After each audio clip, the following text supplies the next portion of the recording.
Krishna, Krishna Krishna, Hare Hare, Hare Rama, Hare Rama, Rama Rama, Hare Hare.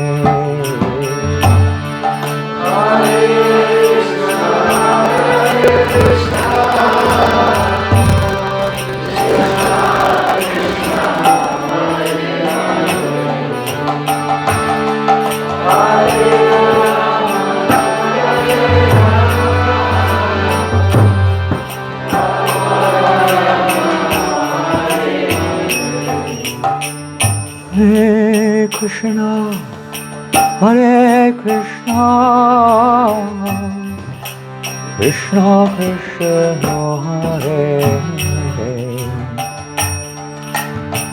Hare Rama, Hare Rama, Rama Rama, Hare Hare. Hare Krishna, Hare Krishna, Krishna Krishna, Hare Hare, Hare Rama, Hare Rama, Rama Rama, Hare Krishna, Hare Krishna, Krishna Krishna, Hare Hare, Hare Rama, Hare Rama, Rama Rama, Hare Hare. Hare Krishna, Hare Krishna,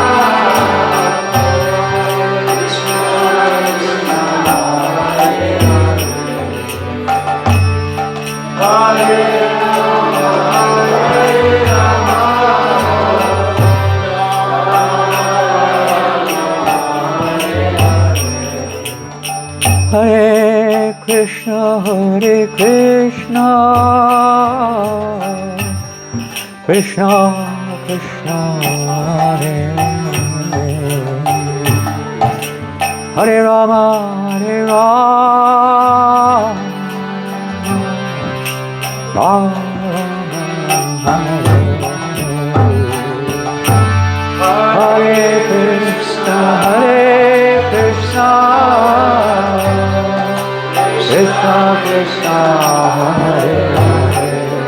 Jai Prabhupada. Hare Rama, Hare Rama, Rama Rama, Hare Hare. Hare Krishna, Hare Krishna, Krishna Krishna, Hare Hare, Hare Rama, Hare Rama, Rama Rama, Hare Hare, Krishna, Hare Krishna, Krishna Krishna,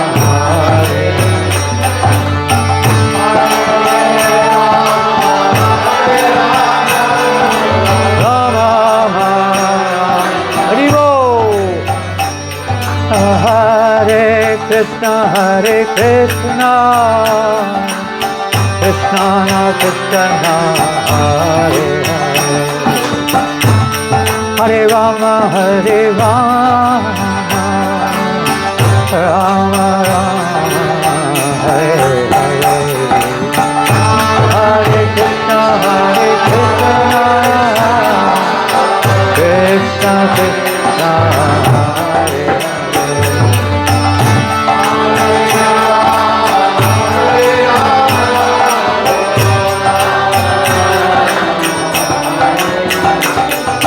Hare Krishna, Hare Krishna, Krishna Krishna, Hare Hare, Hare Rama, Hare Rama, Rama Rama, Hare Hare, Krishna Krishna, Krishna Hare Hare, Hare Rama, Hare Rama,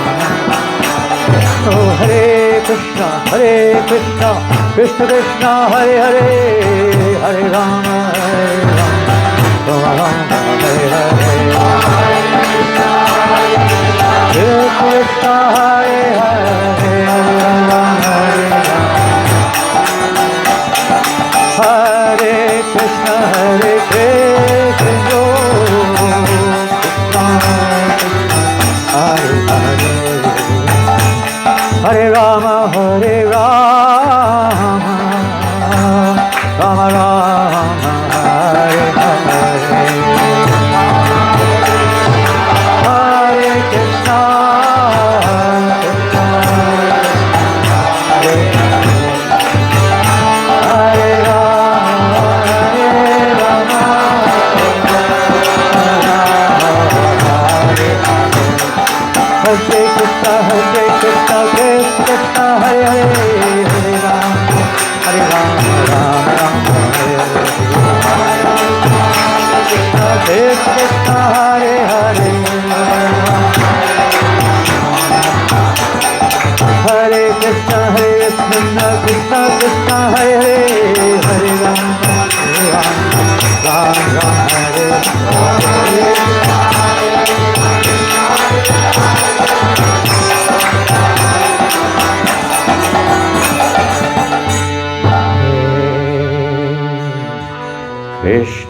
Hare Krishna,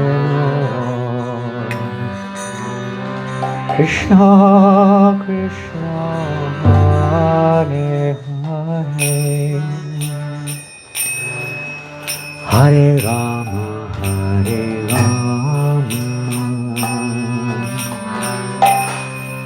Rama Rama, Hare Hare. Krishna, Hare Krishna, Krishna Krishna, Hare Hare, Hare Rama, Hare Rama, Rama Rama, Hare Hare. Krishna, Hare Krishna, Krishna Krishna,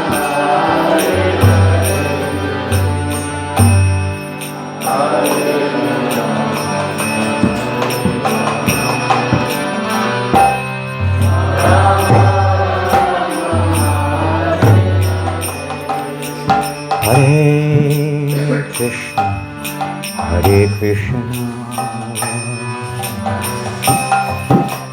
Krishna Krishna, Hare Hare, Hare Rama, Hare Rama, Rama Rama,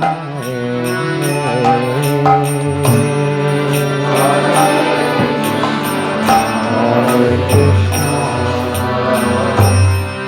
Krishna Krishna, Hare Hare,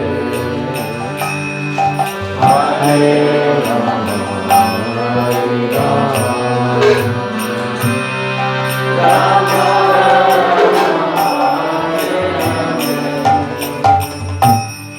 Hare Krishna, Hare Krishna, Krishna Krishna, Hare Hare, Hare Rama, Hare Rama,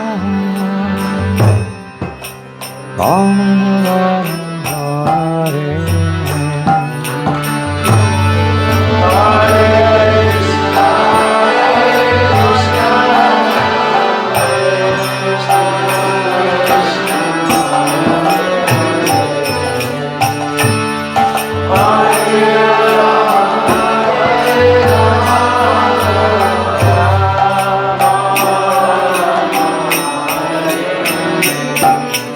Hare Krishna, Hare Krishna,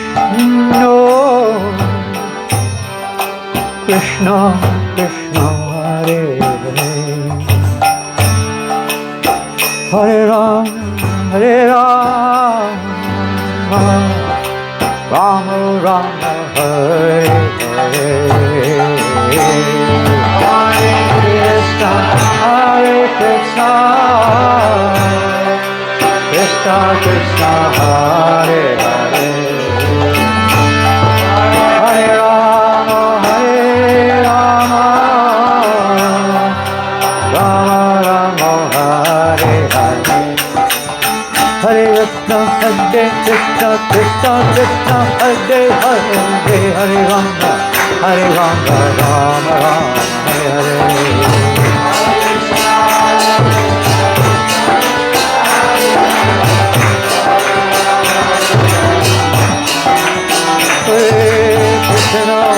Hare Krishna, Krishna Krishna, Hare Hare, Hare Rama, Rama Rama, Hare Hare.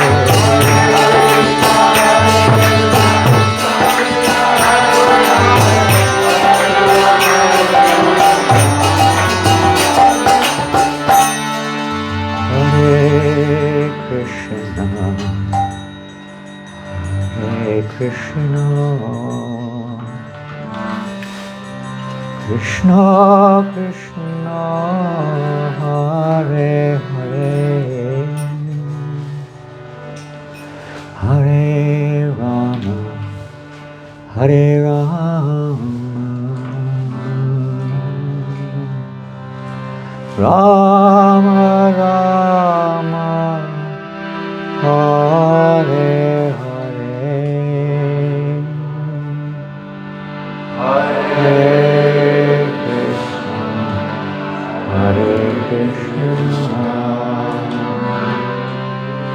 Krishna Krishna, Hare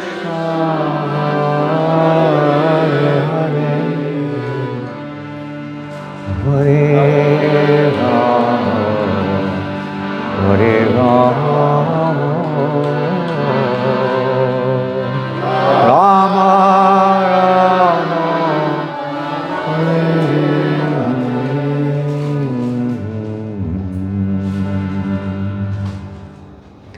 Hare Krishna.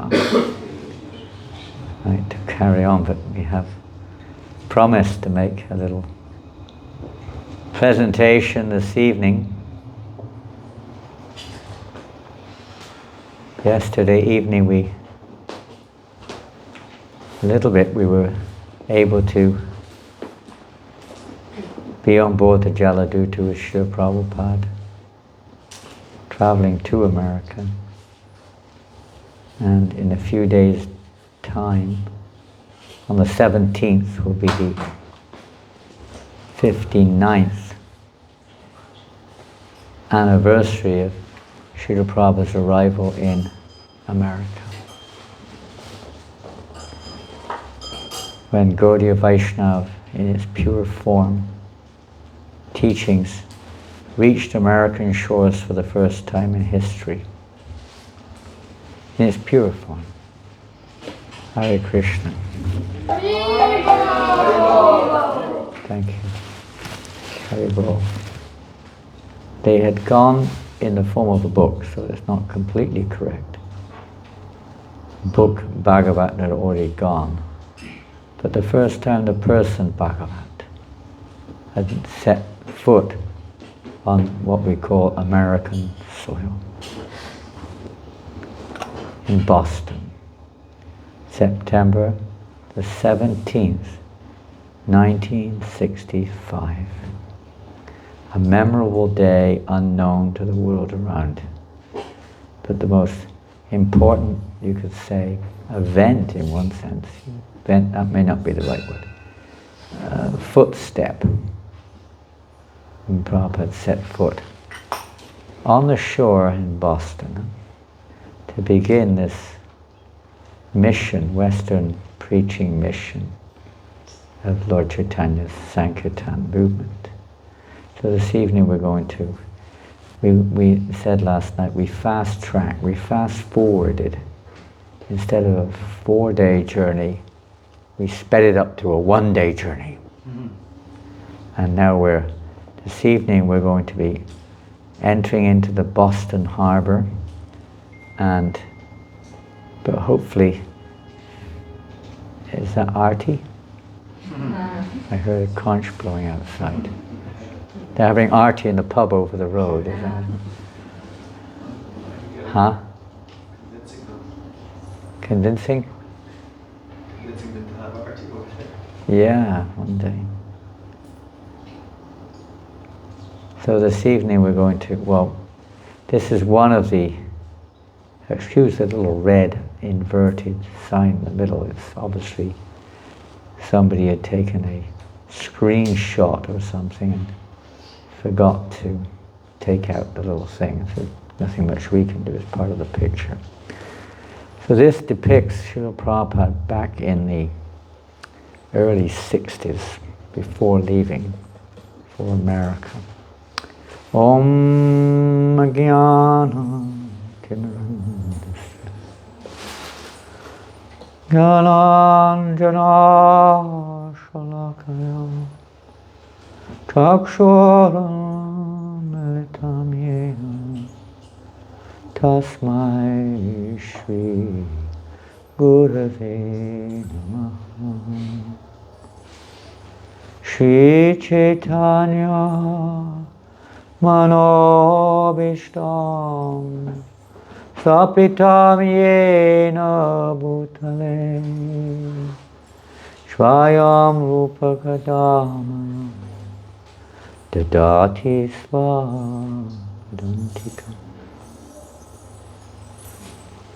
Hare Krishna. Without any further ado, we'll begin.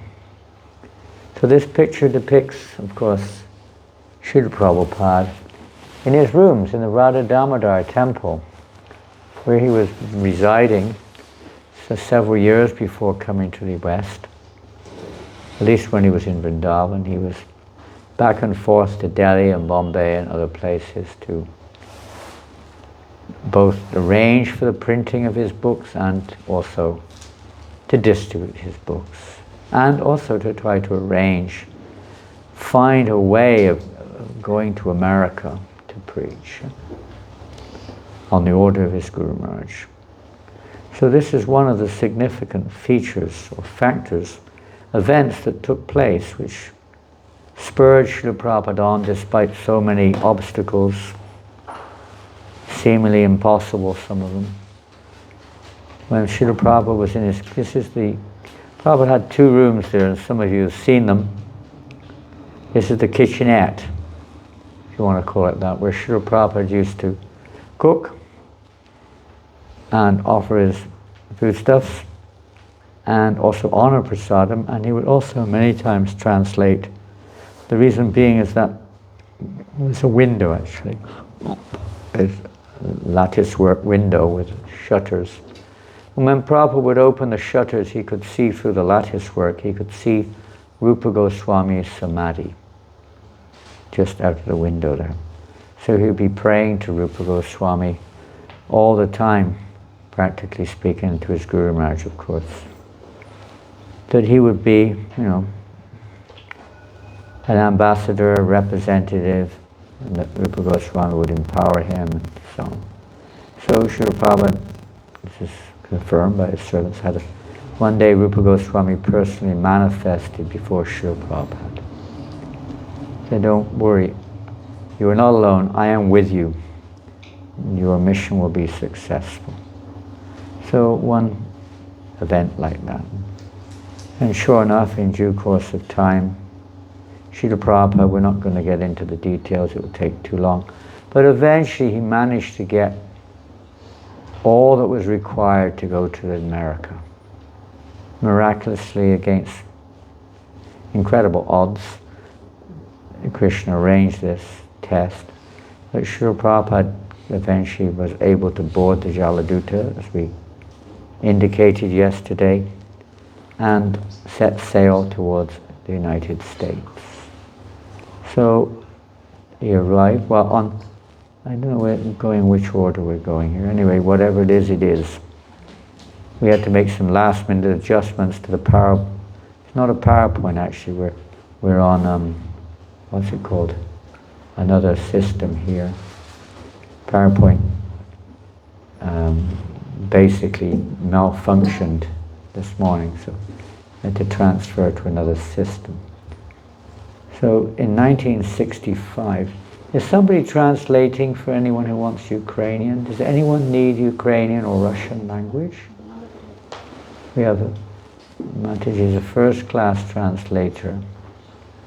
First class. She's also a translator. And also, You want Ukrainian? You look, where are you from? Pardon? Irish. Oh, we don't have anyone here who can translate that, I'm afraid. Not possible.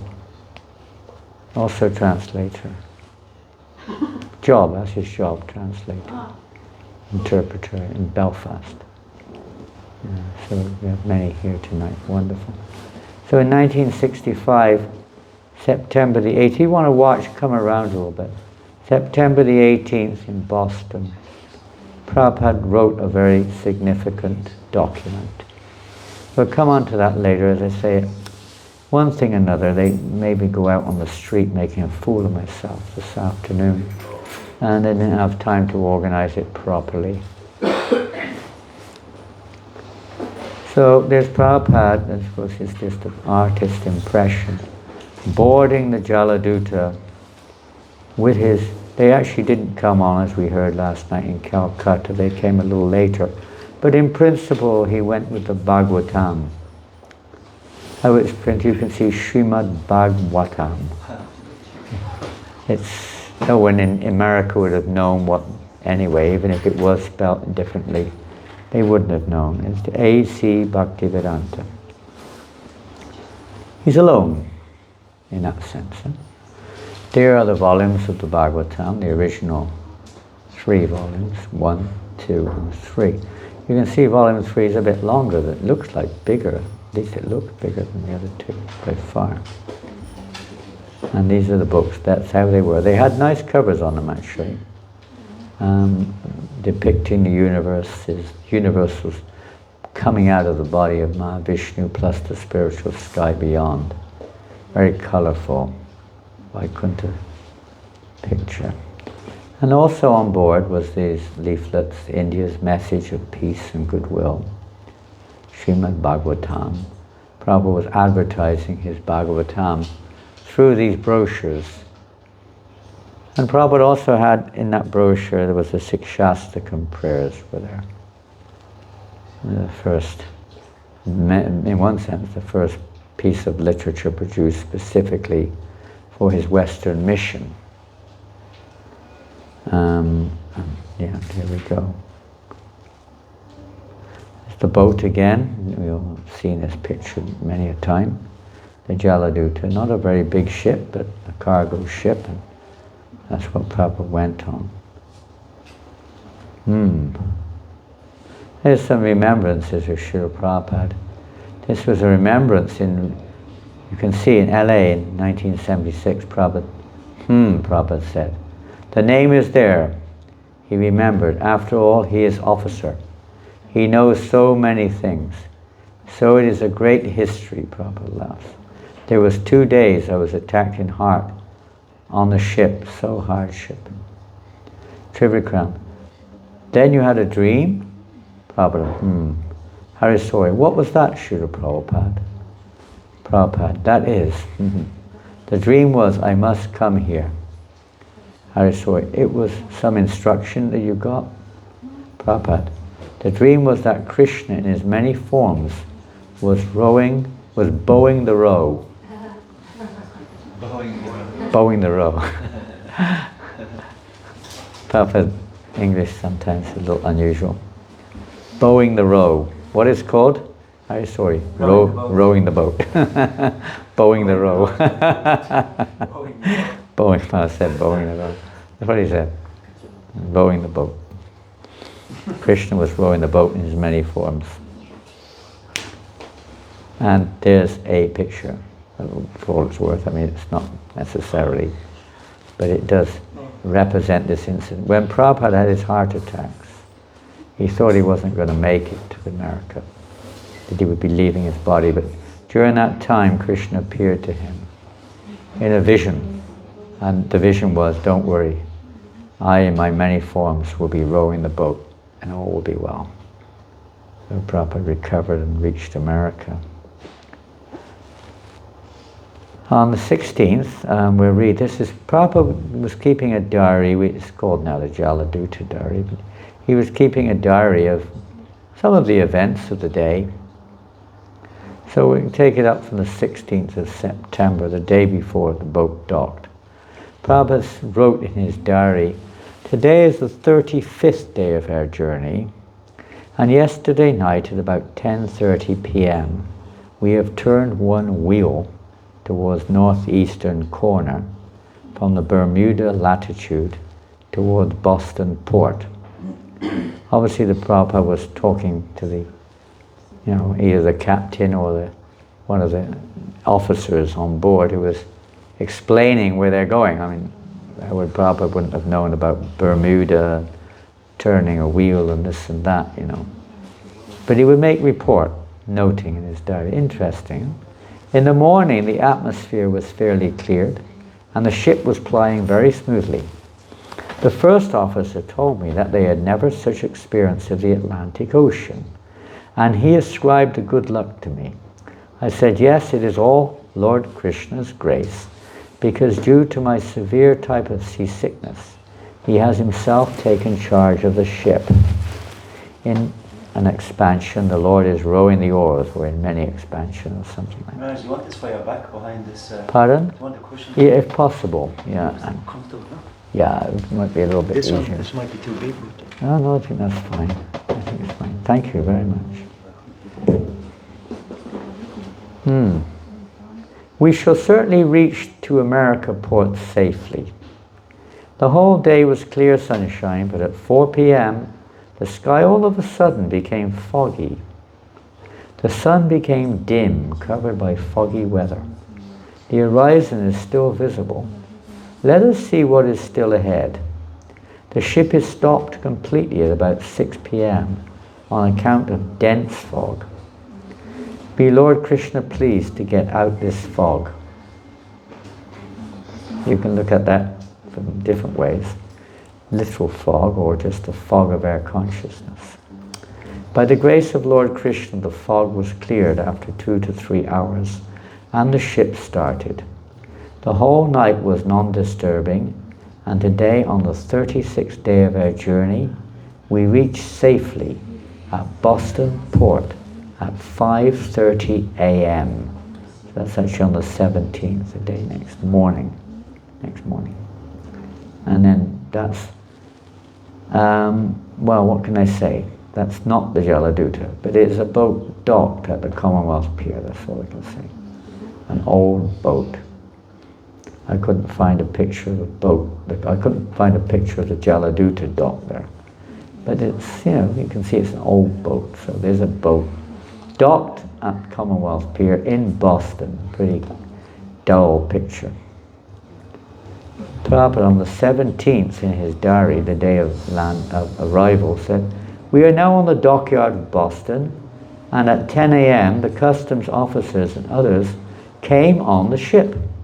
They have now issued the admittance permission after due checking, etc. I saw the Boston town with Captain. It is very nice, and I shall describe it in a separate note. 36th day from starting from Calcutta port today. We are expected to reach Boston Port, USA in the morning." Back to front a little bit there. We stayed the whole day and night at Boston till 4 p.m. next day. It was afternoon they stayed. 4 p.m. the next day the boat left to New York. And the next morning it arrived in New York. Well, it'll be the 18th. They left on the 18th night, arrived on the 19th in New York. And that's the front view of the Commonwealth Pier. Still there. Not a very good picture, it's the best I could find in the time we had. And that's a view from the Commonwealth Pier of Boston, the city. Prabhupada didn't go right into the city, he went in a local area around the pier. And he does describe it elsewhere, how different types of shops and run-down bars. It wasn't particularly impressive in one sense. You could see the city from a distance, from the ship, of course. When I first came, Prabhupada said, I had no money, so I got a free passage through some Indian steam navigation company. So I came by ship. So when I was on the ship at Boston Port, Commonwealth Port, I was thinking that I have come here. I do not know what is the purpose, because how the people will accept this movement. They are differently educated. And as soon as I will say, so my dear sir, you have to give up meat eating and illicit sex, no intoxication, no gambling, they will say, please go home. Go away. So I was thinking that I will propose something which is impossible. Anyway, let me try. Nothing to lose. Huh? He said, my godbrothers went to Europe, some of them, and they didn't do much there, so, you know, it's like, and then he gave the example of you shoot for the rhino. If you try to shoot a rhino, it's not easy to shoot a rhino. Nobody will, you know, expect you to shoot it, especially as others have tried to shoot, you could say, you know, some, whatever, some deer or something. In Europe's like small compared to, and they didn't really hit it. So how can you expect to make it in America? Even when Prabhupada was in Bombay, Mrs. Samati Maharaji was doing everything she could to dissuade Prabhupada from going. Swamiji, you're too old. You will die there. And Mr. Chokshi Swami, Mrs. Samati Maharaji's secretary said, Swamiji, I know why you're going there. You are going there to enjoy your senses. For sense gratification. That was you snap back at it. Don't talk such nonsense. I have a mission my spiritual master has given me. I must go. You cannot say I cannot go. I must go. Everything's ready. You have to allow this. I was very insistent on going, even though dissuasion. Swamiji, everyone there, nobody will listen. They're all meat eaters. They're all, you know, engaged in all kinds of sinful activities. There's nobody there. Stay here. I will support you in India. I will help you print your books here. You stay here, Mrs. She was really trying to, she was like motherly. She was behaving like a mother almost, trying to persuade Prabhupada, don't go, stay here. But he insisted, so she said, all right then. And so she gave him the free passage, but also to come back as soon as possible. Prabhupada says, I've come here. Anyway, let me try. So this property revisited the Commonwealth Pier in 1968. That's a picture of him revisiting Boston Harbor, Commonwealth Pier. Hari Sori said, if you were only sponsored for 1 month, how is it that you were able to extend your visa all the time? Prabhupada, I was extending. The immigration officer came in Boston in my boat. He inquired about this. So he asked me, Sir, Swamiji, how long you want to stay? So I thought, I have no shelter, I have no money, but I have got return ticket. So I did not know how long. And Prabhupada laughed. He asked me, how long you want to stay? So I thought, in these circumstances, I can stay at most 2 months, because I have no means where to stay, how to eat, and where I shall go. So I may struggle for 2 months. So I told him I may stay at most 2 months. He immediately, 2 months, sanctioned immediately. I could not think that I should be able to, I was referring, stay so long. He laughed. That 1 month was there sponsoring. So I thought, another 1 month, that's all. That gentleman has sponsored for 1 month, so that is guaranteed. Then I can stay another month, that's all. So after that, so I was staying here and there without any fixity.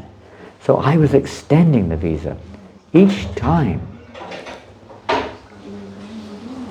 Each time I was paying $10. Another 3 months, another 3 months, like that. And when 1 year was finished, they refused, no extension. So Prabhupada was able to stay like that. One time Pradumna asked, what if people don't want to hear a message? That was during the visit to Boston, by the way, in '68. And Prabhupada replied, the people might not understand our message, but Krishna will be pleased. And that is our mission. We must not be disappointed that no one is hearing Krishna consciousness. We will say it to the moon and the stars in all directions. Don't be disappointed. We will cry in the wilderness because Krishna is everywhere. We want to get a certificate from Krishna that this man has done something for me. Not popularity. If a pack of asses say you are good, what is that? We have to please Krishna's senses with purified senses.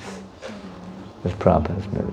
Even if nobody cared, he was still going to preach. I want to read something. This morning in class there was an interesting discussion, and one of my friends in France today, without any indication or knowledge about what we were discussing, posted something which we actually read a few months ago, but he posted it today on our little forum which we have there. I'd just like to read it, and please listen carefully. Here we go. There it is. This is a quote. I think tomorrow is Bhaktivinoda? No, the day after tomorrow, isn't it? Monday? Bhaktivinoda Thakur's Tirobab? I think so. Check it out, but I think it's Tirobab. So this is a quote. This you'll find. There's one book of Bhaktivinoda Thakur. It's called Bhakti-aloka. This book is very amazing. It gives a detailed analysis of the 6 favorable and 6 unfavorable aspects in regards to devotional service. And you'll find that in the Nectar of Instruction, Upadeshamrita. And he gives in this book, Bhakti-aloka, quite a detailed analysis of the 6 favorable and 6 unfavorable points for devotional service. So this is a quote from one of the unfavorable. Which one do you think of the unfavorable is quite easy to ascertain and is very, very common? Probably all of them, but one particularly one that comes up regularly. Unfavorable. Pardon? Prajalpa. Prajalpa. Well, that's interesting. You got that quite easily. Prajalpa means? Unnecessary talking or gossip. Yeah, normally we use it in terms of unnecessary talk, gossip, idle talk, wasted talk. Huh? Gramya kata. Gramya means village talk. Huh? Gramya talk, Gramya kata. It doesn't necessarily mean that. Actually, it means it can be positive also. It can be positive. When it's in relation with Krishna, of course, it's not prajalpa. So let's read what he says, if we can, if Krishna allows. I could have put it on my computer, actually, but it means I have to go off. I won't do that. So this is what he says. This is just a part of it. And he's talking in Prajalpa about arguing. Remember this morning we talked a little bit about arguing? Kali Yuga, arguing is a very common factor, isn't it?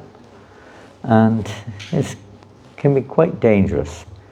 And also talking about others. Sometimes we do talk about others, isn't it?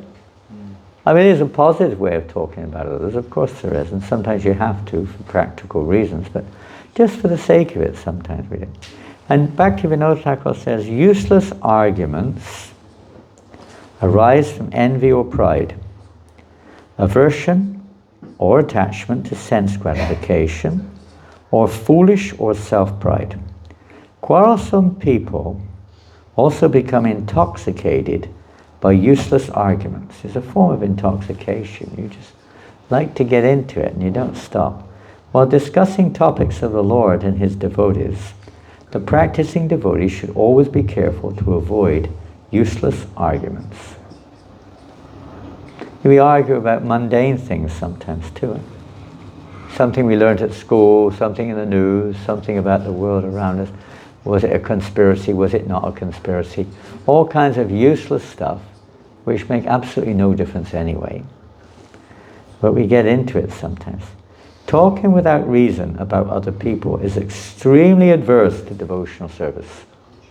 Talking without reason about other persons, or good reason we could say. Many people talk about others to establish their own reputation. Very common. Very bad. Being envious, some people are accustomed to discuss others' character. The minds of those who are busy in such topics can never be fixed on the lotus feet of Krishna.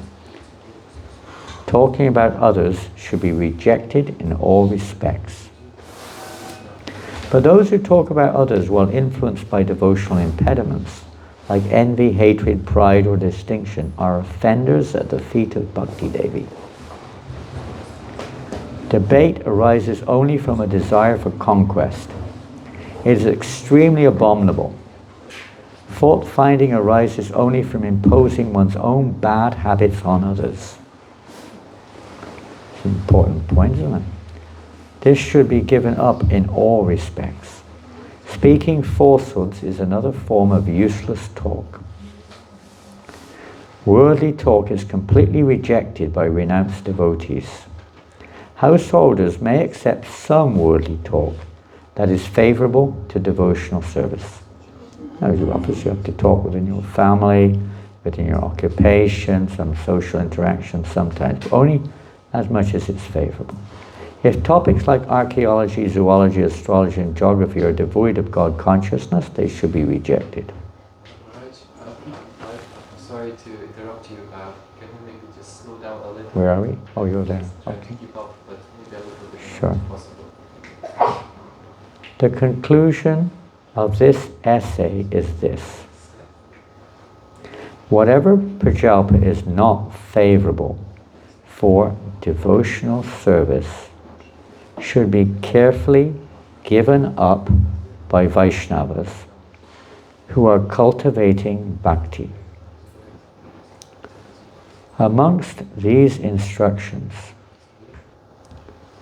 the instruction to tolerate the urge to speak, mentioned in the first verse, Vasho Vegam, is only a conditional urge. By giving up prajalpa, the urge to speak is permanently regulated. In order to pass one's life without sin, one should not speak anything more than whatever little is necessary. One need discuss only whatever is auspicious for oneself and others. If one wants to discuss topics of others, it will simply be useless speech. Therefore, in the Srimad Bhagavatam, Lord Krishna instructed Uddhava as follows. Parasvabhava karmaniya pashamanksati nindatisha asu brashyate shvartat avatabhini vishetaha. Whoever indulges in praising or criticizing the qualities and behaviors of others will quickly become deviated from his own best interest by the entanglement in illusory dualities. And that was also published in a Sajjana Toshini by Bhaktivinoda Thakur. Did it say whoever is praised? Excuse me? Did it say whoever is praised? Praised. Praised or criticized. So yeah, that's an interesting one. Of course, it's referring to unnecessary, ill-motivated praise and criticism. As was mentioned earlier, born out of envy, sense gratification, pride, some kind of ulterior motive to try to get respected, to try to get accepted, will be on the positive side, praising someone. It's not necessarily, let's say, of any benefit, the type of praise which is, if the praise is beneficial, encouraging to the devotees, to others, purifying with proper intent, that's a little different. This is especially referring to those who, and if you're in management, sometimes you have to point out apparent faults of others in order to protect, to inform. But it should be done in a way for the benefit, not because of your own benefit, you're trying to promote yourself or belittle someone else or to get a favor for yourself by praising so on and so forth. These things are not favorable obstacles in the path. Anyway, this is a follow-on from this morning, meditative. We'll return to Boston if you don't mind, because Kali Yuga is very, very prominent, and even today, so many people we met on the streets today, distressed, or we met quite a few persons from Palestine today. Favorable, very friendly. I was meeting people from Sudan. There's a war going on there as well, and they were also feeling stressed. And different places, there's strife going on. So, purified senses. We have to purify our senses. There's the Jaladuta. Oh, well, yes, but no. It says it's the Jaladuta. Is this a symptom of Kali Yuga? There's hypocrisy here, or the duality. No, every year on the day celebrating Prabhupada's arrival, that will be this weekend. There'll probably be, was it Saturday today? Maybe today they'll celebrate it. If not today, it'll be next Saturday. Probably maybe next Saturday. There will be many hundreds of devotees will gather in Boston. They hire this kind of like tourist boat, and they hire it for the day, and they go around Boston Harbor. They go to Commonwealth Pier. They have, kirtans. They do arti at the pier to the pier, and to a picture of Prabhupada. And then the devotees tell stories about their memories. They have a big feast. And I went into a shop today in Dublin, decided to distribute a book. It was called the Hemp Shop, just round the corner there. The guy was so nice. He was overwhelmingly nice. He was from Brazil. He was so interested, so enthusiastic. And it so happens that this festival, whether by purpose or by chance, every time I've been there, it is always Hemp Day. They have this day in Boston, it's called Hemp Day. I don't know if it's universal, but it's certainly there in Boston. It's called Hemp Day, so you can imagine what they do on that day. It's the Freshers' Day. You know what Freshers' Day means? The students have just arrived, and it's kind of their first day out, really. So they all go to Commonwealth, the park, Boston Common. You may have heard of Boston Common. It's a big park in the center of Boston. And there will be, like, goodness knows, 50 to 100,000 students will all hang out in the Common on the same day. So in the afternoon, after finish, have you been on this, Boston? After the boat ride, about 2 o'clock, 3 o'clock after lunch, we come back, and then we all go down on Harinam through the city to Boston Common. And we'll all have about 20 devotees down there with their book table and different things going on, kirtan and what have you. Then we join up, and then for the rest of the day it's like kirtan. It's amazing. There's just tens of thousands of students everywhere, and almost all of them are very high. High. You know what that means? Maybe you don't know that term. We'll put it in a more literal way. They're intoxicated in various ways, mostly with hemp, it's not hemp, but part of the hemp family is called marijuana. It's part of the family, although not all hemp doesn't mean it's intoxicating. Hemp is used for many things, and it has many purposes, and there's different types of hemp. But marijuana is a part of the same family, and so mostly they're all high on marijuana. This is like a free day for the expression, you can say, for the new students there. There's at least 50,000. There's, I think, 500,000 students, actually, in Boston, university students. There's 50 universities in and around Boston. 50. It's a university city. There's almost as many students as there are local people. And we go there, and the last time I was there, He just did about 550 Bhagavad Gitas that afternoon. Not me, but between everyone. It was amazing. Such a wonderful preaching facility. And Kirtan was going on constantly. Ram Roy was there last time I was there. So it was quite a few years ago. So that's very nice. You can see how Prabhupada's arrival was facilitated. He arrived in the most university city in America. Old city. Prabhupada, you cannot expect favorable situation. It is not possible. Sometimes this question comes up. Prabhupada said, when I came in America, I never expected any favorable situation. I wrote that poetry in disappointment that who will accept this? That is the position. By Krishna's grace, gradually, it will become a favorable situation. But don't expect any favorable situation.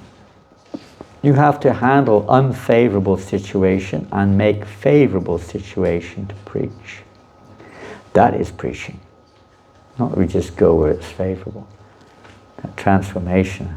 So Nityananda Prabhu, he went to preach to Jagai Madai. There was no favorable situation. They were drunkards. They caused injury on the body of Nityananda Prabhu. So this is preaching with only unfavorable situation. You cannot expect favorable situation. And still you have to preach. That is preaching. They will speak like madmen. So many things. They are mad after all. Nunam pramata kurute vikarma. They have no sense. All materialistic persons are madmen. Pretty summarized. Still, by the order of Superior Chaitanya Mahaprabhu, we have to do this preaching work. Actually, the American boys are fighting against so many unfavorable situations. They are sometimes beaten in the airport. You know that? Still they are preaching. That is preaching. That is preaching. The unfavorable situation. So let me give it up. No, that is not preaching. Yes, we must know that there is unfavorable situation. Still I have to do. That depends on your brain how to tackle. You cannot expect favorable situation. Something to remind us of our business. Huh? So now we're going to go on, as time is going on. We're going to sing the famous song, poem, which Srila Prabhupada compiled. Now this poem was the first written document Srila Prabhupada compiled in America. And literally it means, Markine Bhagavata Dharma, preaching Krishna consciousness in America. He's just arrived. I mean, literally, he just stepped off the boat, had a little walk around, went back on the boat. The next morning, on the 18th morning early, he compiled this poem in Bengali on board the boat. And it's preaching. So this, in one sense, is the constitution document of ISKCON. Why do we say that? I'll give you, and interesting enough, do you know what? I was in Dublin. What year did the Twin Towers come down? 2009. Huh? No. 2002 or 1? 2001 maybe? So many years ago. I was in Dublin that day. Actually, I was in Dublin that day. We talked the pastime, the same thing. We talked this subject matter. I didn't have this PowerPoint. We were talking about Prabhupada's arrival in New York and Boston. It was coinciding exactly with the date that year on our Vaishnav calendar. September the 10th was the day, September the 9th was the day Prabhupada arrived in Boston. September the 11th was the day he arrived in New York. September the 11th. On September the 10th, I talked about this poem. Then I flew out early morning on the 11th to UK. And when I got to the UK, I took a train to the town where my brother lives. I went to visit him on the 11th of September 2001. And my mother was also there. She was staying there with brother. And when I arrived at the train station, my brother picked me up and he said, bro, did you hear what happened? I didn't know what he was talking about. I had no idea what he was talking about. What do you mean, I hear what happened? What am I supposed to say? I know nothing. I said, I don't know what you mean. He said, well, better wait. You'll see when you get back home. So we got in his home from the station, drove in. And just as entering in the room, the television was on. There was about 10 family members sat there, glued to the television. The second twin tower was coming down just as I entered the room. Boom. I thought, what is going on? Is this a fiction movie? I thought it was a movie. But then I saw everyone that was going like, oh my God, you know. My brother, who was total agnostic, said, my God, that's some bad karma if ever there was any. He said like that. And it was like, wow, what's going on here? But it was ironic. On the very day that Prabhupada went from Boston to New York, that's what they said they did. Huh? They went from Boston to New York. And what for? What for? Supposedly, who knows? Supposedly it was an affront to the Western civilization, or whatever you call it, against the economic exploitation, whatever people say, I don't know what it was. But like that, an attack on the very heart of Western civilization. And Srila Prabhupada's mission, it has to be understood in its real context. Bhaktisiddhanta Maharaj, Prabhupada's spiritual master, said, our business is to tear down the Western civilization. But not in terms of buildings, not in terms of externals, but in terms of the very consciousness, the psychology behind it all. This exploitative, illusory consciousness.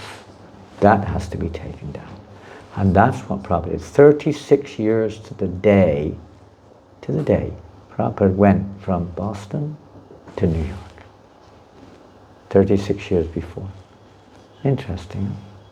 I thought that was quite ironic. It really struck me when I realized what was going on. Just talked about it the day before. So Prabhupada wrote this poem on the 18th of September, and it's the most profound document. It's not like normal, what do you call it, the ISKCON, not constitution, what's the other word they use? Incorporation document. Prabhupada in 1966 put forward a constitution for ISKCON to the lawyer, which then was produced as an incorporation document, a legal document, what ISKCON is for. And most of what Prabhupada put in the Constitution was included in the incorporation document, but not all of it. Some of it was not included for various reasons. It pretty much formulated the guidelines for ISKCON in terms of our agenda, our program and so on, what we were aimed at, what we were intending to do and so on, how to do it. But there was more to it than that. We're not going to get into that tonight. But in this particular poem is another aspect. Why I say constitution, or the real essence of this movement. Please, you're welcome to come in. You don't worry about the crowds. Come and take darshan. Don't be shy. Come right up the front there. No one's going to bite you. Don't worry. Come on. Come. You can also come. Don't be shy. Okay, you're welcome to stay. Otherwise, come forward and take darshan and relax. So, why? What's the real essence of success in Krishna conscious movement? Is it a formula? Is it a set of rules and regulations? What's the success? How will this movement succeed? What do you think? Pardon? Changing hearts. Heart changing, huh? When the heart changes. Is that what you said? Yeah. Okay. When the heart changes. Well, that's in one sense you could say the process as well is also like the effect, the heart changes, and it's also the process. And so it is correct. Would you say it a little bit more, kind of specifically maybe? Ideology. What does that mean, ideology? Cooperation and association. Pardon? Sorry, there's three at once going on What here. was the question? Someone said ideology. I don't know who said Can you it. repeat the question, Mars? What is the actual essential success of this movement? Actually, When people love Krishna. yeah. Well, that's Connect the... to Krishna. Yeah, do you start with that? I mean, I don't think so. That's the goal. Education. Chanting. Pardon? Chanting. Chanting. Well, that's definitely the essential process, no doubt, to introduce that and to perform it.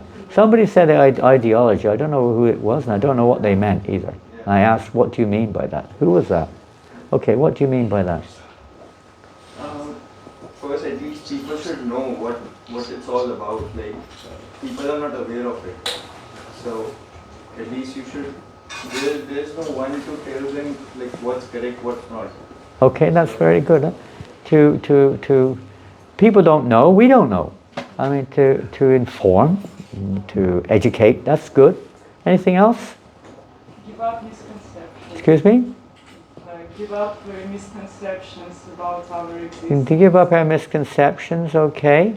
Very good, if you can do that.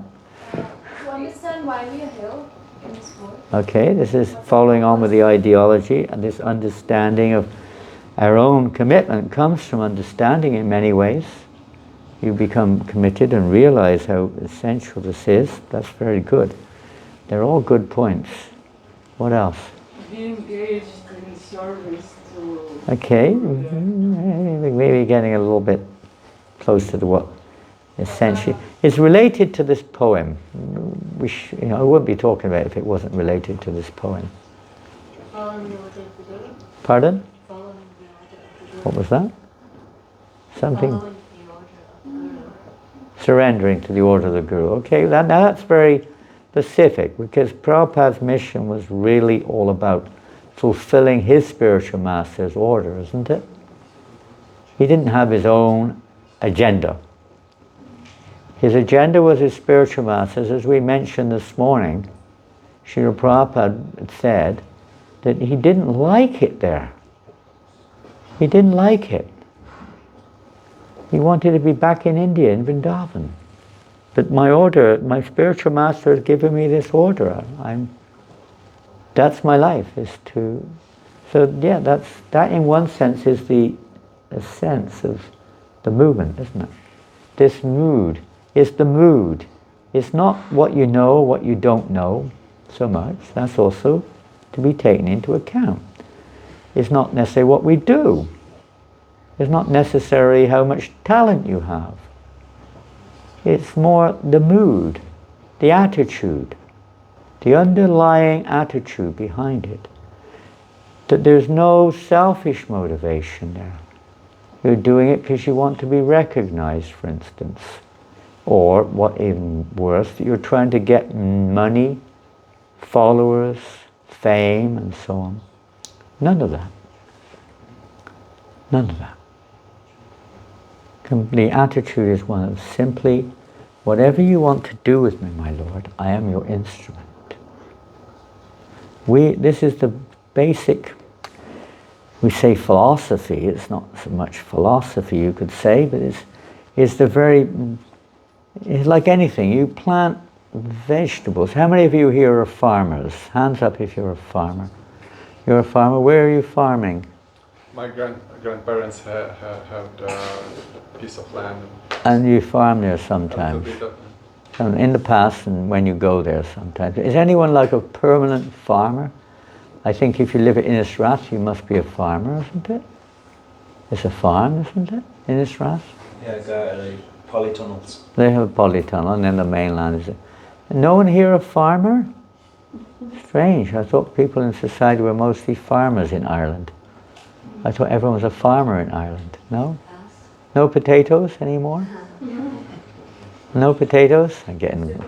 Today I met so many Irish people, they say, where are you from? I'm from Ireland. I say, where am I from? I'm really sorry. Please forgive me, I'm from England, I'd have to say, Oh, that's no problem. We'll forgive you. It wasn't you personally. They would say things like this, So I'm getting my own back now. Potatoes. Yeah, so no one here is a literal farmer. You may be a little gardener. But anyone's a farmer knows it's not just about sticking seeds in the ground, is it? The ground has to be fertile. It has to be, many factors have to be involved. So similarly for you could say to be an instrument or effective instrument for spreading Krishna consciousness, there's a certain eligibility or quality of the personality which has a tremendous result, effect. Srila Prabhupada, everybody who met Prabhupada, and you probably also feel that, knows that Prabhupada had nothing to get from anyone. Nothing. Absolutely nothing. He didn't ask, he didn't need anything from anyone. He simply gave. His mood was nothing but giving what he had. All the time. Not talking in terms of physical, but giving his heart all the time. This was his mood. His heart was, of course, already at Krishna's lotus feet, you could say. But he was constantly giving that. Not considering what people thought necessarily or what the reaction was, but he was constantly giving Krishna consciousness. Totally dependent on the Lord. Not thinking, I know what to say, I know what to do, I'm going to teach them, I'm going to tell them. No. Let's sing, let's look into this poem. We'll go to the English first and we'll sing the song. This is Prabhupada's poem. English translation. My dear Lord Krishna, you are so kind upon this useless soul, but I do not know why you have brought me here. Now you can do whatever you like with me. Hare Krishna. Prabhupada goes on, but I guess you have some business here. If you do have a mobile phone, maybe one or two of you have mobile phones, maybe you can put them on some sleep mode or whatever you call it, silent mode, whatever it is. We won't confiscate them, don't worry. Now you can do whatever we did. But I guess you have some business here. Otherwise, why would you bring me to this terrible place? Can you imagine? Indian person gets a boat ride to America, and as soon as they arrive, they call it a terrible place. People then were doing anything they could to get to America from India. It was like a dream. It was better than heaven to get that visa to go to India. Here's Prabhupada, he's got the visa. Why have you brought me to this terrible place? You must have some business here. Most of the population here is covered by the material modes of ignorance and passion. Absorbed in material life, they think themselves very happy and satisfied. And therefore they have no taste for the transcendental message of Vasudeva. I tell you, if you think you're comfortable in this world, you think you got it all, I know it all, I'm happy, I've got my this and that, I'm fine, I don't need to worry about this, I know Krishna. If we think all these things, then we will never develop a taste for this transcendental message. I do not know how they will be able to understand it. Prabhupada's talking now particularly about the American population. But I know your causeless mercy can make everything possible because you are the most expert mystic. How will they understand the mellows of devotional service, O Lord? I'm simply praying for your mercy so that I will be able to convince them about your message. All living entities have come under the control of the illusory energy by your will. What does that mean? It means to say we have no will whatsoever? Come under the illusory energy by your will, Krishna? And therefore, if you like, by your will, they can also be released from the clutches of illusion? Is it just a chance thing that Krishna just throws a bunch of jivas under the illusory energy and puts his hand out and just grabs another bunch and takes them back out again? Is that how it works? We're just like a sack of potatoes, you just throw them in the big bucket and then every now and again you take a bucket and bring a whole bucket out to cook. Is it like that? What do you think? That's what it seems to indicate, isn't it? You can see it or not? On the screen. Yeah. So what does it mean? If you just read it for what it is, you might think, wait a minute, we have no say in it whatsoever. It's Krishna's totally responsible. He just, bit of fun, just grab a bunch of dirt and throw it over there and then pick another bunch up and throw it over there. Is that what it is? No. What is It's it? Krishna has set up the system. Krishna what? Krishna has set up a system like there's an external world and there's an internal world. So Okay. that was his will. Way in, way out. Okay. Yeah. If you're lucky, you get we have lucky dip. You know, it's like you go for a lucky dip. Just put your hand in. There you go. Well, Krishna created a material world and a spiritual world. These are very important points you're mentioning here. You're right. Yeah, we want to know. That's our way. Okay, now you're getting somewhere. Where do we come in? You want to be independent of Krishna. How on earth can you be independent of Krishna in the spiritual world? There's nothing but Krishna. Everyone is... Imagine what it's like. If you don't like somebody, but every single person around you likes them, and they're everywhere, it's going to be a pretty hard lifetime, isn't it? You see them everywhere. You go in the bank and there they are. You go in the toilet, they're sat there already. You go into your bedroom. You go and turn the television on. Here I am again. Go to the office. Catch the bus. Yes, sir, here I am. Yeah. Pretty terrible, huh? But Krishna is kindly. We cannot come into this world on our own. We haven't got the power to do that. We haven't got any power to do these things. Krishna, like a loving parent, provides this facility for these parts and parcels, the jivas who desire to be independent from him. He provides that, and then he places you here because that's what you want. So without his will, we can't come here. But only if we will, that his will then is okay. It's like your child may have a will for chocolate, but unless you will that, they can't get it.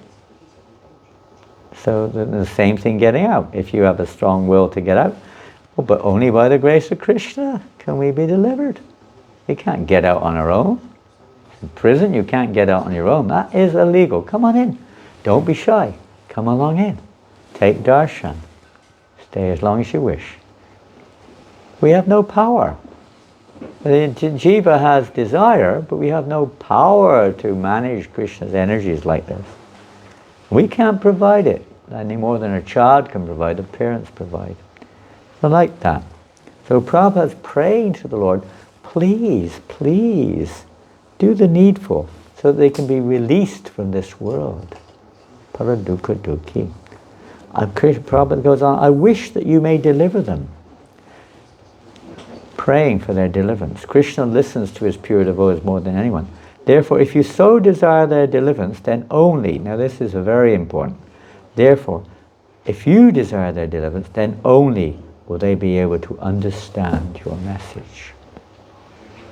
Very important point. The words of Srimad Bhagavatam are your incarnation, and if a sober person repeatedly receives it with submissive oral reception, then he will be able to understand your message. It's the kindness. Krishna therefore appears in this form of Bhagavatam. Pure devotee brings it there. And he's praying that people will be able to understand this message. Because the understanding the message of the Bhagavatam means that you'll be delivered. Question. Just that it seems there that Prabhupada is, he's trying to persuade Krishna. Yes, he is. He's trying to persuade him. It's kind of interesting because yes, there's a battle going on here. He's trying to persuade him. And Krishna listens to the pure devotee. It's like you have a child. They try to persuade you sometimes, and what can you do, You sometimes have to, okay. This is, it's a fact. He's trying to persuade Krishna. Please, my Lord, I know they're in Maya, I know they don't want to be, but do something, please, to change their minds so that they can be delivered. And this Bhagavatam, if they somehow or another, they can't understand a word, but by your grace, please help them to understand this message. Understanding the Bhagavatam. If you haven't got a Bhagavatam set already, are there any left, or they're all sold already? we've 100 coming, so I thought there's 100 coming. on their way now. I tell you, there's nothing in this universe like Srimad Bhagavatam. The holy name and Srimad Bhagavatam. This is the greatest thing in the universe for really achieving what everybody wants. Everybody wants happiness. Everyone wants love. Everyone wants peace. But there is none. It's just a temporary, shallow reflection of those desires or those needs. Srimad Bhagavatam gives us the real life of the soul. What is reality as distinguished from illusion? It is said in Srimad Bhagavatam, in the first canto, Shri Krishna, the personality of Godhead, who is the Paramatma in everyone's heart, and the benefactor of the truthful devotee, cleanses desire for material enjoyment from the heart of the devotee who has developed the urge to hear his messages, which are in themselves virtuous when properly heard and chanted. By regular attendance in classes on the Bhagavatam, and by rendering of service to the pure devotee, all that is troublesome to the heart is almost completely destroyed, and loving service unto the personality of Godhead, who is praised with transcendental songs, is established as an irrevocable fact. As soon as irrevocable loving service is established in the heart, the effects of nature's modes of passion and ignorance, such as lust, desire, and hankering, disappear from the heart. Then the devotee is established in goodness, and he becomes completely happy. Thus established in the mode of unalloyed goodness, the man whose mind has been enlivened by contact with devotional service to the Lord gains positive scientific knowledge of the personality of Godhead in the stage of liberation from all material association. Thus the knot in the heart is pierced, and all misgivings are cut to pieces. The chain of fruitive actions is terminated when one sees the self as master. Then Prabhupada goes on. That was from Bhagavatam itself. Prabhupada then goes on with his poem. He will become liberated from the influence of the modes of ignorance and passion, and thus all inauspicious things accumulated in the core of the heart will disappear. How will I make them understand this message of Krishna consciousness? Prabhupada said. How? I don't know. I am very unfortunate, unqualified, and the most fallen. Therefore I am seeking your benediction, so that I can convince them, for I am powerless to do so on my own. Somehow or other, O Lord, you have brought me here to speak about you. Now, my Lord, it is up to you to make me a success or failure as you like. O spiritual master of all the worlds, I can simply repeat your message. So if you like, you can make my power of speaking suitable for their understanding. Only by your causeless mercy will my words become pure. I am sure that when this transcendental message penetrates their hearts, they will certainly feel gladdened and thus become liberated from all unhappy conditions of life. O Lord, I am just like a puppet in your hands. So if you have brought me here to dance, then make me dance. Make me dance, O Lord. Make me dance as you like. I have no devotion, nor do I have any knowledge, but I have strong faith in the holy name of Krishna. I have been designated as Bhakti Vedanta. And now, if you like, you can fulfill the real purport of Bhakti Vedanta. Signed, the most unfortunate, insignificant beggar, A.C. Bhaktivedanta Swami, on board the ship Jaladuta, Commonwealth Pier, Boston, Massachusetts, USA, dated 18th of September, 1965. That was Prabhupada's poem. The poem of totally surrendered soul, totally depending upon Krishna. Whatever you wish, my Lord, that's up to you. I am your puppet. Do as you wish with me.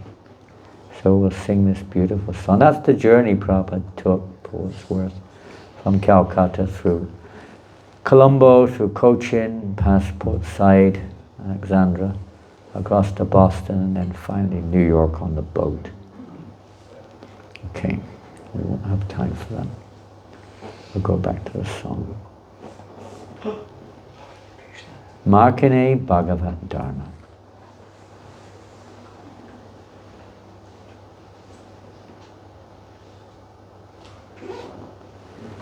Paro Kripa Koile Krishna.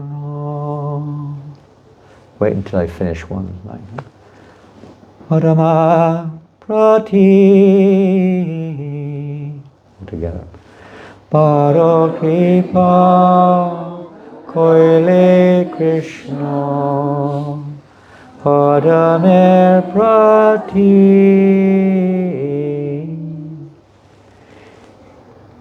Paro Kripa Koile Krishna. Padame Prati.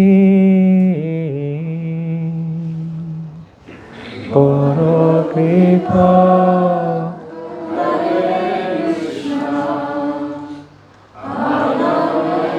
Prati. Kilagia Nileta Koro Ebegati. Kilagia Nileta Koro Ebegati.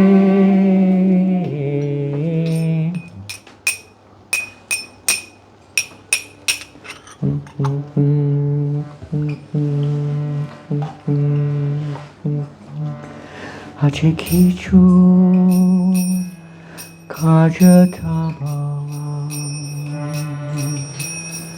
Eanomane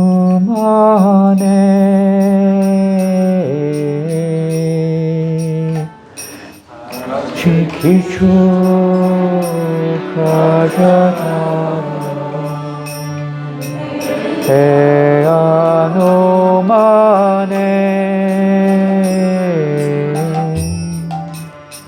Nice to be enthusiastic, but not too enthusiastic.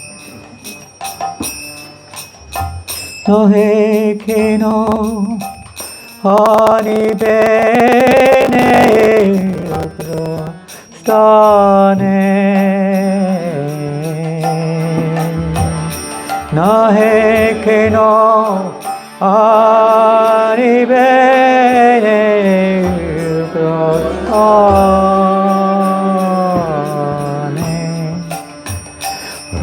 Rajastama Gunera Sabae Achana Rajastama Gunera Sabae Achana Vasudeva Kata Uchina He Se Prasana Vasudeva Kata Uchina He Se Prasana Tabe Jani Tabe Kripa Hoy hoy tuki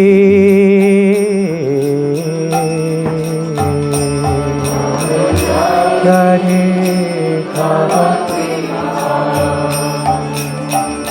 Hoy hoy tuki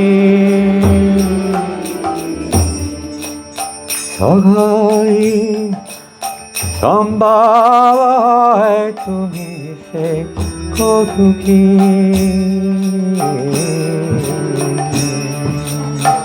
Sakai Sambhava tumi se kotuki Kibami ujale thara Mujhe Sera Kivave Ujaleta Uje Devasa Ita Kripa Koro Prabhu Kori Nijabasa Ita Kripa Koro Prabhu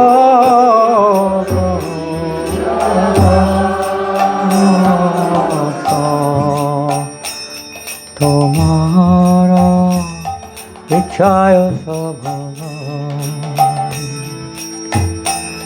Hoy Maya Bhasha Tomara Vichaya Sabhala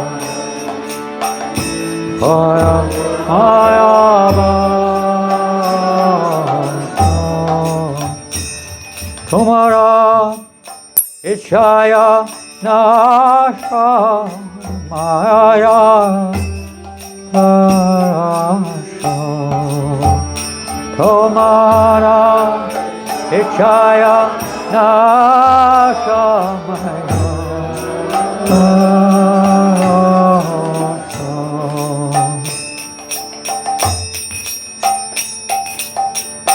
Tabaicha Oigari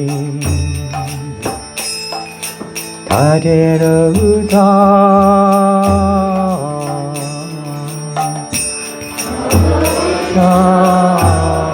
Oigari Tadera Uda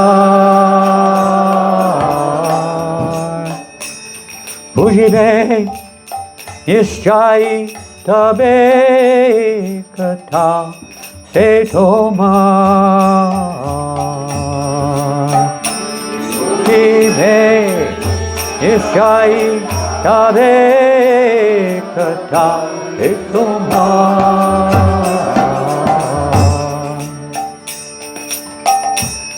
Bhagavate Kata Se Bhagavata Bhagavate Kathate Bhagavata Gira Haya Shune Jare Dekhane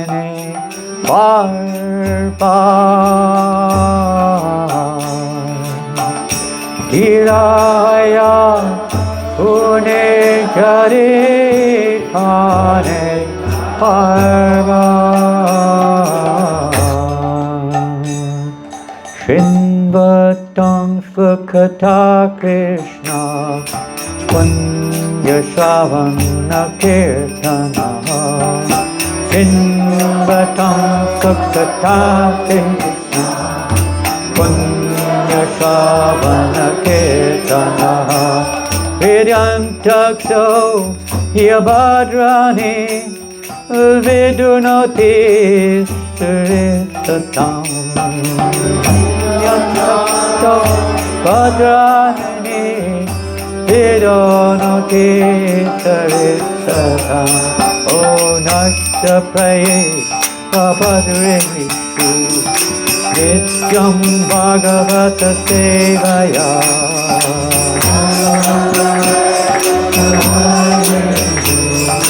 Nityam Bhagavata Bhagavate Uttama Shloke Bhakti Bhavati Naishtaki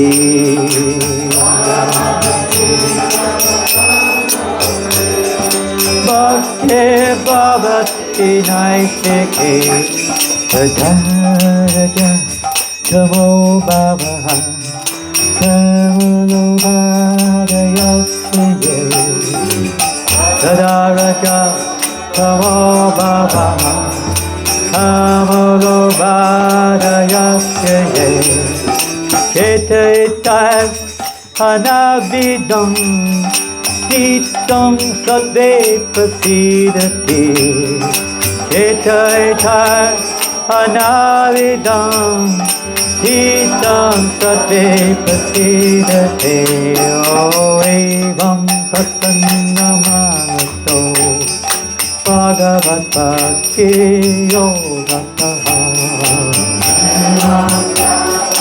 Manato Bhagavat Bhakti Yogataha Bhagavat Tattva Vijnanam Mukta Sangasya Jayate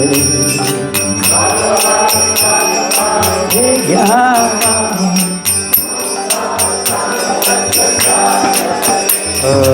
Avidyate Dayagate Chiryante Savasamsaya Chiryagate Chiryante Chiryante Chasya Karmani Vista Evatmani Spare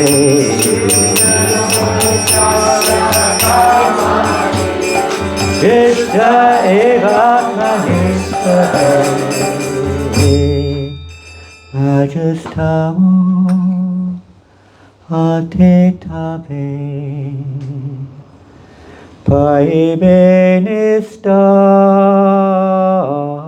Paibenistar Rajastamo Atetabe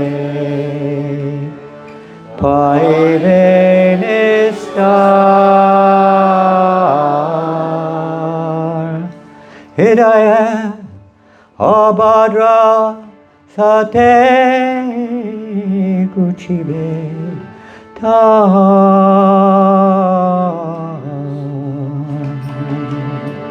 Hidaya Abhadra Sate Guchibe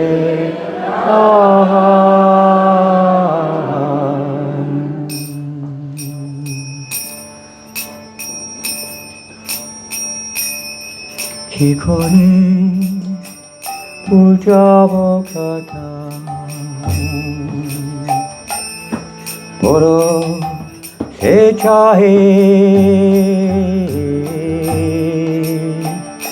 기코니 부자복하다 보러 세차해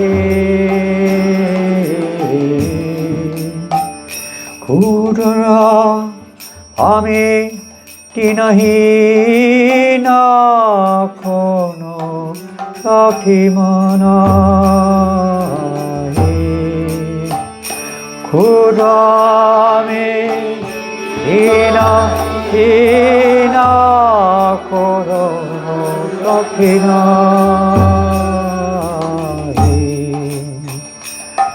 아타차 Inicho Prabhu Kata Burivae Atachai Nicho Prabhu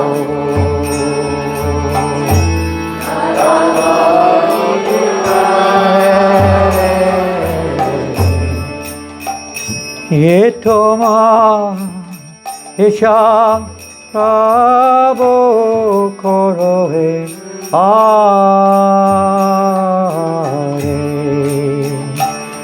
Yetoma Isha Prabhu Korohe Are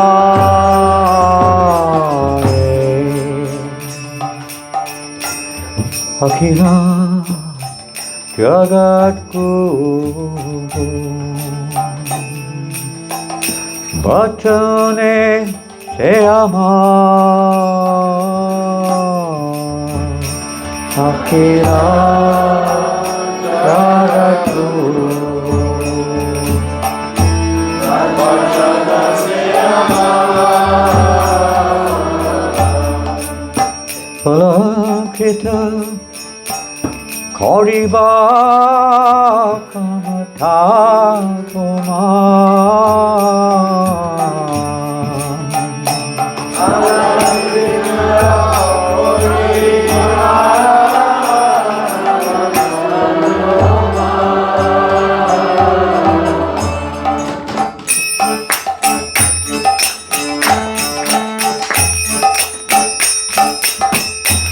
Tava Kripa Halemo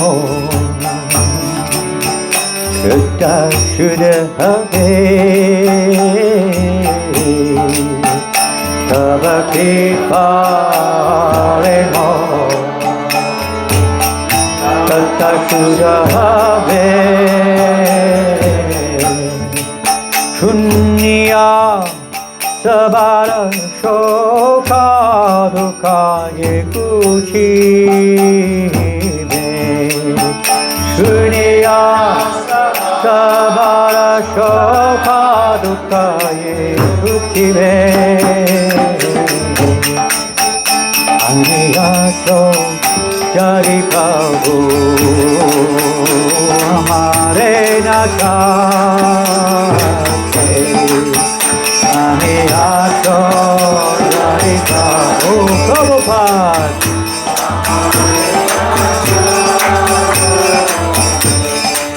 Nachayo Prabhu Nachayo Se Mate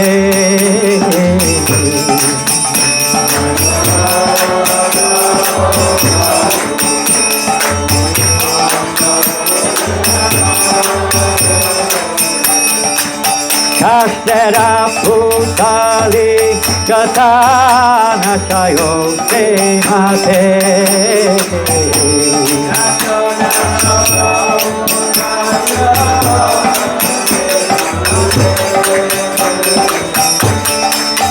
Sakti Nai Vega Nai Nami Kujau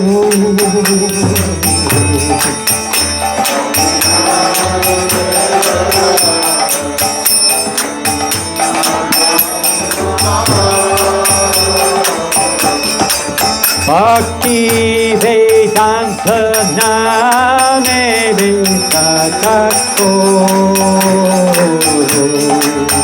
Bhakti Vedanta Name Vedanta Bhakti Vedanta Name Vedanta Vedanta Name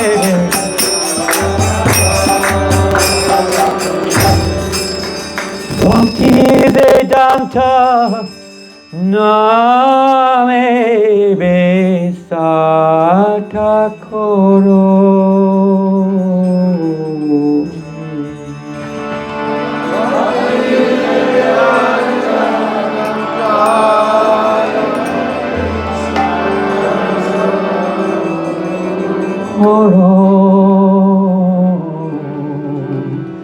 Hare Krishna,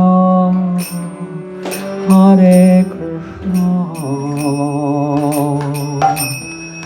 Krishna Krishna, Hare Hare, Hare Rama, Hare Rama, Rama Rama, Hare Hare, Hare Krishna, Hare Krishna, Krishna Krishna, Hare Hare, Hare Rama,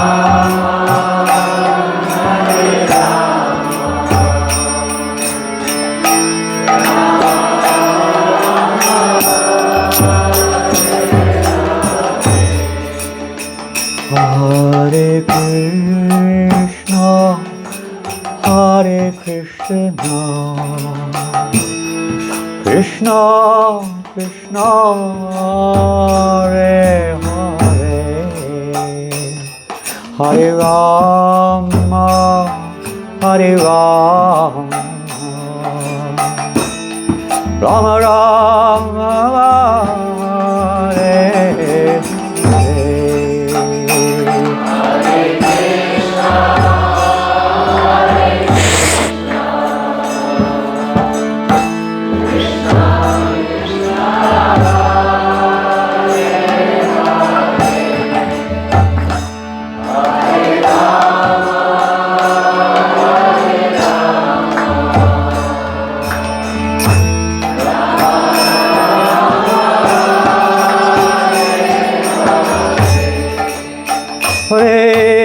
Krishna, Hare Krishna, Krishna Krishna, Hare Hare, Hare Rama, Hare Rama, Rama Rama, Hare Hare, Hare Krishna, Hare Krishna, Krishna Krishna, Hare Hare, Hare Rama, Hare Rama, Rama Rama, Hare Krishna, Hare Krishna, Krishna Krishna, Hare Hare, Hare Rama, Rama Rama, Hare Hare, Hare Krishna, Hare Krishna, bolo bolo, Krishna Krishna, Hare Hare, Hare Rama, Hare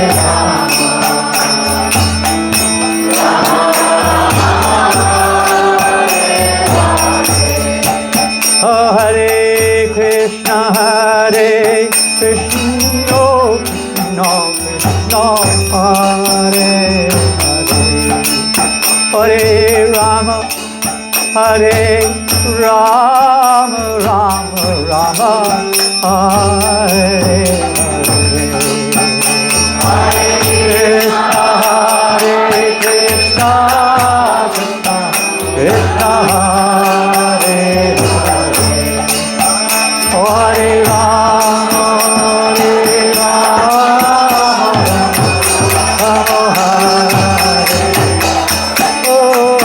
Hare Krishna, Hare Krishna, Krishna Krishna, Hare Hare,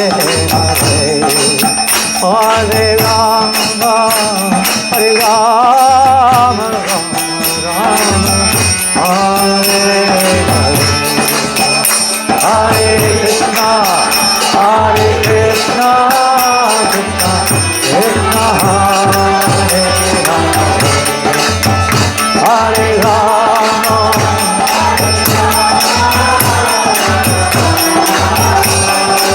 Hare Krishna, Hare Krishna, Krishna Krishna, Hare Hare, Hare Rama, Rama Rama, Hare Hare,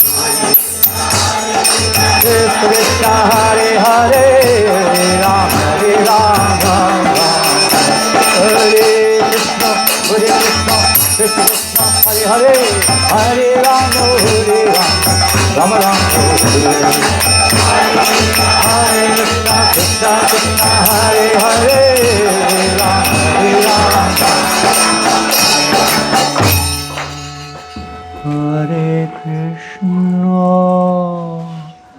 Hare Krishna, Krishna Krishna, Hare Hare, Hare Rama, Hare Rama,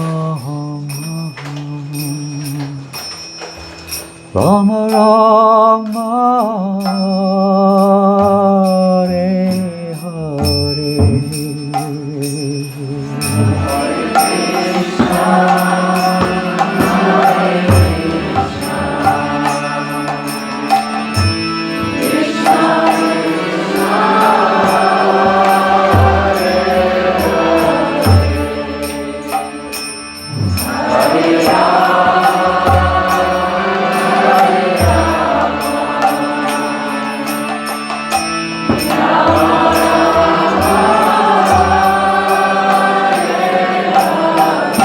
Jaya Prabhupada,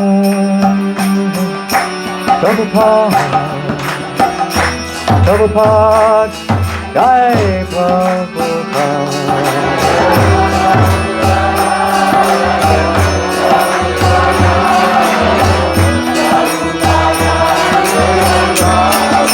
Jaya Prabhupada, Prabhupada, Prabhupada.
Hare Krishna.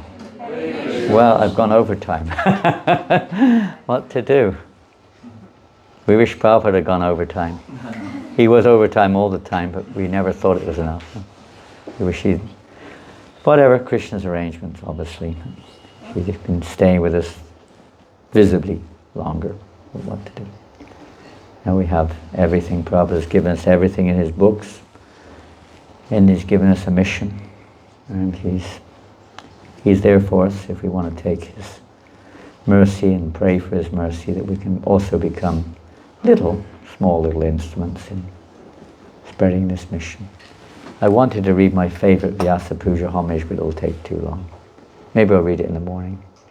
Let's see. But tomorrow's Vamana Day's appearance day. It's going to be read all the time. What to do? Time doesn't allow. We would like to hear it if you have the time. Well, I have the time, but I don't know if you have the time. In Ireland, people are so busy, I mean, they have no time for...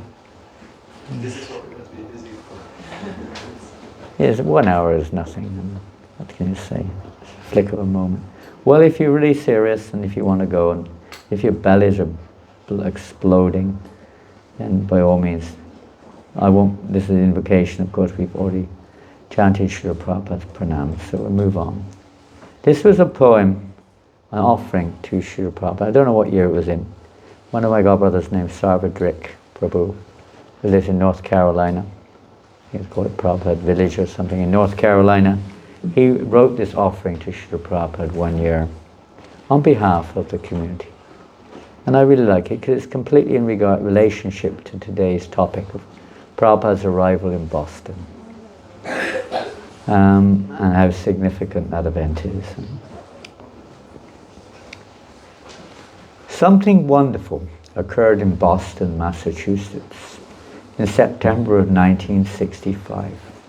This was the most auspicious day human society has known for hundreds of years, because it was on this day that Srila Prabhupada stepped off the Jaladuta and placed his lotus feet on the soil of America, thus changing the destiny of the world forever. Someone may say that such a statement is the exaggerated sentiment of a disciple. A subjective opinion, it is not. There is an objective truth to be pondered here that will give us a tiny glimpse of the glory of the person we know, love, and worship, His Divine Grace, A.C. Bhaktivedanta Swami Prabhupada. If Srila Prabhupada had not come, hundreds of temples would never have been built. Krishna conscious farm communities would never have been established. Tens of thousands of devotees would never have accepted initiation and a life of Krishna consciousness. Literally, millions and millions of people would never have even heard the name Krishna. And Google searches would turn up only a handful of obscure encyclopedic references. There will be no Hare Krishna cinema, no devotional music, dance or art. There will be no deity worship in tens of thousands of homes and temples around the globe. Millions of people would never have tasted prasada. There will be no Hare Krishna restaurants. There will be no Bhagavad Gita, no Srimad Bhagavatam, no Chaitanya Charitamrita, and no Nectar of Devotion in English, Spanish, Japanese, Russian, and dozens of other major languages. There will be no BBT. Tens of millions of people would never have received one of these priceless books which illuminate the highest objective of human life. The multitude of prolific Vaishnava authors that have followed in Srila Prabhupada's footsteps will be busy writing about some other topic. There will be no festivals, no Harinam Sankirtan, and thousands of pious souls who took birth in devotee families will be looking for some other planet to be born where Lord Chaitanya's Leela is occurring. There will be no initiation, no devotee sangha. All will be void, shunyavad. If Srila Prabhupada had never stepped off the Jaladuta. This point of view is not the annual rambling of a forming disciple. It is not fanatic eulogy. These are hard, irrefutable facts. Whatever we know about Krishna, and frankly whatever most anyone knows about Krishna outside of India, had its beginning in those first sacred steps at Boston Harbor. Someone may say, well, what about all the other devotee preachers who came after Srila Prabhupada? We would respond that while their service to Mahaprabhu's movement is indeed glorious, each and every one of them eats the blessed remnants off the plate of Srila Prabhupada's powerful kirtan, which showered grace on every continent of the world. He was the pioneer. He showed the way, and he slashed through Kali's dark jungle, clearing the field for generations to come. It is only by his dedication and sacrifice that there is any kind of preaching field at all outside the borders of India.